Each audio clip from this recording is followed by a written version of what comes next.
Real Madrid ছাড়ছেন Ancelotti. কিন্তু কেন?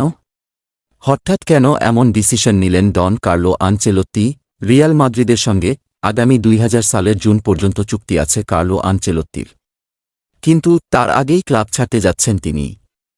চলতি মৌসুম শেষে রিয়ালের সঙ্গে সম্পর্ক চুকাবেন এই ইতালিয়ান মাস্টারমাইন্ড। স্প্যানিশ সংবাদমাধ্যম ওয়ান দ্য শেরোর এক প্রতিবেদনে এমনটাই দাবি করা হয়েছে।